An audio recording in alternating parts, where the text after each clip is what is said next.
अगले दिन कार्तिक अपने बेटे अर्जुन को लेकर दयानंद जी के आश्रम पहुंचा। उस समय दयानंद जी किसी साधना में व्यस्त थे, इसलिए कार्तिक और अर्जुन बाहर ही प्रतीक्षा करने लगे। चारों तरफ अजीब सी शांति थी। हवा में धूप और अगरबत्ती की मिली-जुली गंध फैली हुई थी और कहीं दूर से मंत्रोच्चार की धीमी आवाज आ रही थी। कुछ देर बाद कार्तिक ने अपने बेटे से कहा, आज से तुम्हें यहीं रहना है। यहां हर चीज की पूरी व्यवस्था है और याद रखना, जो भी दयानंद जी कहें वही करना। उनसे ज्यादा सवाल मत करना, उनकी हर बात का पालन करना। वे दोनों यही बातें कर रहे थे कि तभी पीछे से भारी कदमों की आवाज आई। दयानंद जी वहां आ चुके थे। उन्होंने गंभीर नजर से अर्जुन को देखा और बोले, यही है अर्जुन? कार्तिक ने सिर झुकाकर कहा, जी हां। दयानंद जी ने अर्जुन की आंखों में देखते हुए पूछा, अर्जुन, क्या तुम तैयार हो? अर्जुन ने बिना डर दिखाए कहा, जी गुरुजी, मैं पूरी तरह तैयार हूं। दयानंद जी ने धीमी आवाज में कहा, अब निश्चिंत हो जाओ, आज से इसकी जिम्मेदारी मेरी है। यह सुनकर कार्तिक के चेहरे पर संतोष आ गया और वह वहां से चला गया। आश्रम में अचानक सन्नाटा छा गया। फिर दयानंद जी ने अर्जुन से पूछा, तुम्हारी उम्र कितनी है? अर्जुन ने कहा, मैं 22 साल का हूं गुरुजी। इसके बाद दयानंद जी उसे रहने के लिए एक अलग कमरा दिखाने ले गए। वह कमरा देखने में साधारण था, लेकिन उसकी दीवारों पर बने तांत्रिक चिन्ह कुछ अजीब और डरावने लग रहे थे। कमरे में खाने पीने की पूरी व्यवस्था थी, लेकिन अर्जुन को नहीं पता था कि यही कमरा उसकी जिंदगी की सबसे खौफनाक रातों का गवाह बनने वाला था। फिर गुरुजी ने अर्जुन से कहा, आज से तुम यहीं रहोगे और कल सुबह जल्दी उठकर मेरे पास आना। मेरा कमरा सामने ही है। इसके बाद दयानंद जी ने अर्जुन को एक धोती कुर्ता दिया और बोले, सुबह स्नान करके यही पहनकर मेरे पास आना। अर्जुन ने सिर झुकाकर कहा, ठीक है गुरुजी। इतना कहकर दयानंद जी वहां से चले गए। अर्जुन अपने कमरे में आकर बैठ गया। कुछ देर बाद उसे अकेलापन महसूस होने लगा और वह ऊबने लगा। वह कमरे से बाहर निकला और आश्रम में इधर उधर घूमने लगा।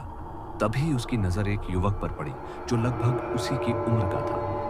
वह किसी रात की साधना की तैयारी कर रहा था। उसने अर्जुन को देखा और पूछा, तुम्हें पहले यहां नहीं देखा, क्या तुम नए हो? अर्जुन ने कहा, हाँ, मैं आज ही यहां आया हूं। उस युवक का नाम विक्रम था। विक्रम ने पूछा, तुम यहां क्या सीखने आए हो? अर्जुन ने जवाब दिया, जो गुरुजी सिखाएंगे वही सीखूंगा।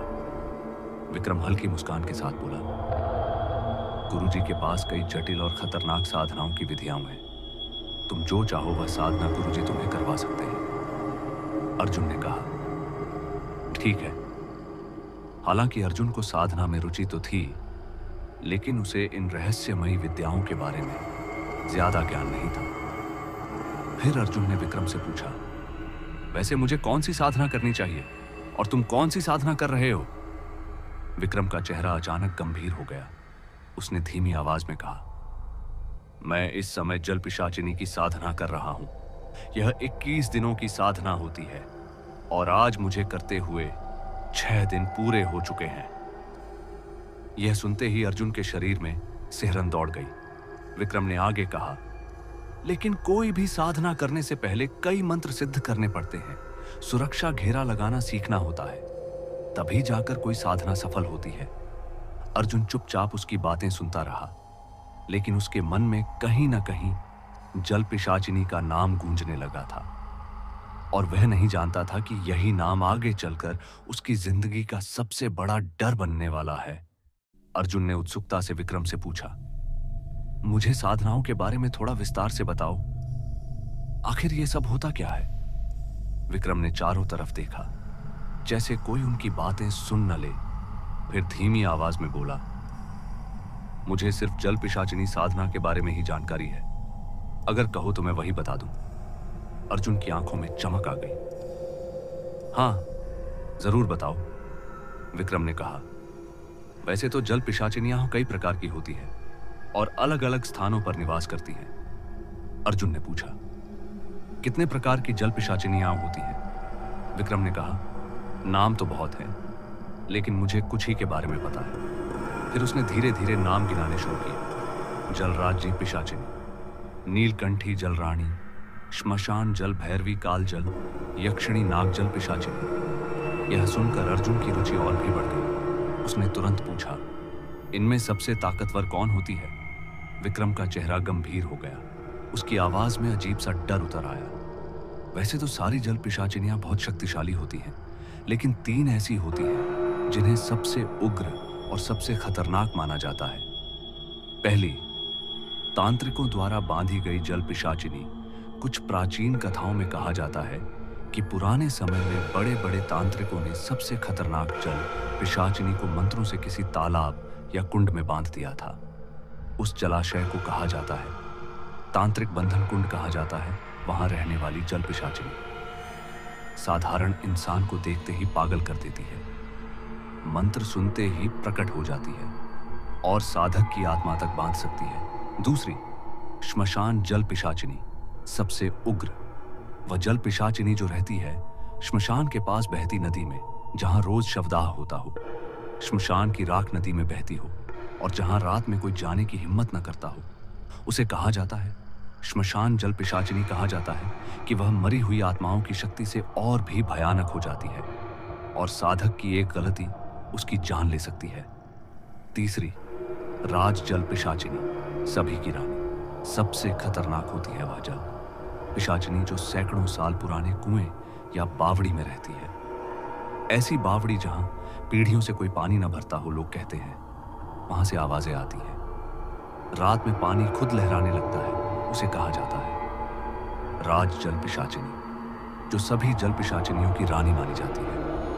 अर्जुन ने कांपती आवाज में पूछा, तुम किस जल पिशाचिनी की साधना कर रहे हो? विक्रम ने कहा, मैं एक साधारण जल पिशाचिनी की साधना कर रहा हूं। अर्जुन ने हैरानी से पूछा, तो फिर सबसे ताकतवर जल पिशाचिनी की साधना क्यों नहीं करते? विक्रम ने गहरी सांस ली और कहा, उस साधना के फायदे बहुत ज्यादा होते हैं, लेकिन वो आसानी से सिद्ध नहीं होते। उसे कोई आम साधक नहीं कर सकता। उसे केवल तांत्रिक या अघोरी ही सिद्ध कर सकते हैं और उसमें जान का बहुत बड़ा खतरा रहता है। यह सुनकर अर्जुन के रोंगटे खड़े हो गए, लेकिन उसके मन में डर से ज्यादा एक खतरनाक जिज्ञासा जन्म लेने लगी थी और वही जिज्ञासा आगे चलकर उसे उस रास्ते पर ले जाने वाली थी जहां से कोई वापस नहीं आता। फिर अर्जुन ने विक्रम से पूछा, जल पिशाचिनी साधना करने से क्या क्या लाभ मिलते हैं?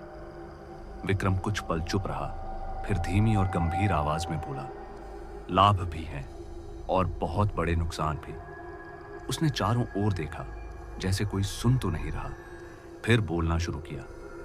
जल पिशाचिनी डूबे हुए खजानों का रास्ता दिखा देती है, पुराने राजाओं की छुपी हुई संपत्ति का रहस्य खोल देती है, जमीन के नीचे दबा हुआ धन दिखा देती है। कई तांत्रिकों का मानना है कि जिस साधक पर जल पिशाचिनी प्रसन्न हो जाए, उसे जीवन में कभी गरीबी नहीं देखनी पड़ती। साधना सफल होने पर साधक को मिलती है अद्भुत शक्तियां, दूसरों के मन की बात जानने की शक्ति, शत्रुओं पर वश, भ्रम पैदा करने की विद्या, आत्माओं से बात करने की शक्ति और सबसे भयानक बात, जल पिशाचिनी को सौंदर्य की देवी जैसा माना जाता है। साधक बेहद आकर्षक हो जाता है, उसकी आंखों में सम्मोहन आ जाता है, उसकी आवाज में जादू बस जाता है। कोई भी स्त्री या पुरुष उसकी ओर खींचा चला आता है। उसका शरीर असामान्य रूप से शक्तिशाली हो जाता है, उसे अदृश्य सुरक्षा कवच मिल जाता है, भूत प्रेत पास नहीं आते, शत्रु नुकसान नहीं पहुंचा पाते, काला जादू बेसर हो जाता है और जल पिशाचिनी उसकी रक्षक बन जाती है। लेकिन विक्रम की आवाज अचानक भारी हो गई, पर एक खतरनाक शर्त भी होती है। जल पिशाचिनी बदले में मांगती है साधक की आयु का हिस्सा, रक्त अर्पण, पूर्ण समर्पण और अंत में आत्मा पर अधिकार। कहा जाता है कि जल पिशाचिनी सप्ताह में एक बार साधक की कोई भी इच्छा पूरी करती है, चाहे धन हो, प्रेम हो, बदला हो, सत्ता हो या फिर प्रसिद्धि। यह सब सुनकर अर्जुन के मन में एक खतरनाक विचार जन्म लेने लगा। उसने सोचा, अगर एक साधारण जल पिशाचिनी की साधना से इतने लाभ मिलते हैं, तो जो रानी जल पिशाचिनी है, उसकी शक्ति कितनी भयानक होगी।